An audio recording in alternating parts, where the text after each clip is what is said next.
திருக்குறளுடைய சிறப்பு என்னன்னா, எந்த ஒரு புத்தக நூல் எழுதும் போதும் யாரையாவது வாழ்த்தி தொடங்கணும். முதல் அதிகாரம் பேர் என்ன? கடவுள் வாழ்த்து. கடவுள் அவர் வாழ்த்தி தொடங்குறார். சரி, வாழ்த்திட்டோம். அடுத்து அந்த அந்த புத்தகத்துல எதோடைய சிறப்பு சொல்லப்படுற ஏதோ ஒரு சிறப்பு சொல்லணும்ல. 2வது அதிகாரம் பேர் என்ன? கடவுளுக்கு அடுத்த இடத்தில் வானத்தை வைக்கிறார் வள்ளுவர். ஏன்னா ஏழை பாலை பார்க்காம ஒரே மாதிரி பேர் தான் வானத்து சிறப்பு. கடவுள் வாழ்த்தியாச்சு, வானத்து சிறப்பு சொல்லியாச்சு. அந்த நூல் யாருடைய பெருமையை சொல்லப்படுது? ஏன் பெருமையா, உங்க பெருமையா, யார் பெருமை? நமக்கு முன்னாடி நீத்தா இருப்பாருங்க, அவர்களுடைய பெருமையை சொல்லுங்க. இப்போ 3 முடிஞ்சிருச்சு. கடவுள் வாழ்த்தியாச்சு, வானத்து சிறப்பு சொல்லியாச்சு, பெருமைன்னு சொல்லியாச்சு. The purpose of the book, இந்த நூல் எதை வலியுறுத்துது? மொத்த புக்குமே அறம்ங்க. அது அறம், அவ்வளவுதாங்க தெரிஞ்சுக்கிறது. இந்த அறத்திலையும் அறம்பொருள் சொல்லுவோம். முதல்ல சொல்ற அறம் என்ன தெரியுமா? அறம் எங்க இருந்து தெரியுமா தொடங்குது? வீட்டுல இருந்து தொடங்குது. இல்லறம், வீட்டை இல்லறம்னு சொல்லுவோம்ல.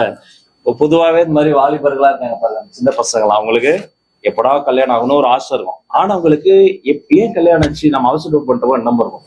அப்ப இந்த இரு வாழ்க்கையிலயும் ஃபர்ஸ்ட் அவர் என்ன சொல்றாருன்னா 6 உதவிகள் சொல்றாரு. இந்த 6 உதவிகள் பண்ணுவதற்கு ஒரு ஆண் ரெடி ஆயிட்டாருன்னா அவர் திருமணத்துக்கு ரெடி ஆவார். அந்த அதிகாரம் பேர் என்ன? இல்வாழ்க்கை. இந்த இல்வாழ்க்கையில அந்த 6 உதவிகள் அவர் செய்யறதுக்கு முதல் 6 பொருள் சொல்லி அதுக்கு தயாரானத போற. அடுத்து வர்றார் பெண்கள். இந்த உதவி செய்யும் போது அவங்க தடுக்க கூடாது, அவங்களும் உதவி செய்யணும்.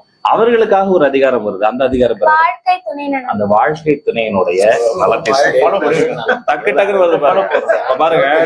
இல்வாழ்க்கை இவருக்கு, வாழ்க்கை துணை நலம் அந்த நம்மக்கு. இல்வாழ்க்கை வாழ்க்கை துணை ஒன்னா சேர்ந்துட்டா வீட்டுக்குள்ளார என்ன வரும்? அழகான குழலினது யாழினது என்பர்த்தம் மக்கள் மடலை சொல் கேளாது. இப்ப இதுதான் அறம். அவரு நல்லா உதவி செய்வாரு, இந்த அம்மா உதவி செய்வாங்க. அவங்களுக்கு ஒரு குழந்தை பிறந்துருச்சு, அந்த குழந்தையினுடைய சிறப்பு அவ்வளவு சிறப்பு. இப்ப அந்த வீட்டுக்குள்ளார ஒண்ணு பெருகும். குழந்தை வந்த பிறகு ஒரு உடைமை இருக்கும், வீட்டு உடைமை, சொத்துடைமை எல்லாம் இருக்கும். ஒரு உடைமை கட்டுக்கடங்காமல் பெருகும். அது என்னது? அடுத்த அதிகாரம் பேரு அன்புடைமை. அதான் அன்பு, இதுதான் அறம். இப்ப பாருங்க, அப்பா அம்மா குழந்தை 3 பேரும் ரத்த சம்பந்தம், அதுக்குள்ளார அன்பு வருது. என்ன பண்றாரு வள்ளுவர்? அந்த ரத்த சம்பந்தம் இல்லாம ஒருத்தருக்கு அடுத்து தர்றோன்றாரு. அடுத்த அதிகாரம் பேர் என்ன? வீட்டுக்கு யாரோ ஒருத்தர் வாங்க சாப்பிடுங்க, வந்தவங்களுக்கு சாக்லேட் கொடுங்க, தண்ணி கொடுங்க, அப்புறம் தான் நாம சாப்பிட்டோமோ இல்லையான்னு பார்ப்போம். இப்ப வீட்டுக்கு வந்தவங்களுக்கு அன்பா காட்டின அந்த விருந்தோம்பல். வீட்டுல இருந்து ஒருத்தர் வெளில போவார்ல, குழந்தை வளர்ந்துருச்சு, அப்ப அந்த குழந்தை வெளில போகுது, என்னத்த சொல்லணும்? நல்ல இனிய சொற்களை பேசணும், பாசிட்டிவா பேசணும். சில பேர் கத்திக்கிட்டே இருப்பாங்க தெரியுமா? ஏன் கத்துறாங்கன்னு அவங்களுக்கும் தெரியாது, கேட்கறவங்களும் தெரியாது. இது மாதிரி ஒவ்வொரு விஷயத்தையும் பார்த்து பார்த்து முற்றுவதற்கு 1330 குரலையும் இந்த குரல் அந்த குழந்தை இது குரல் குழந்தை. எல்லாம் கை தருங்க.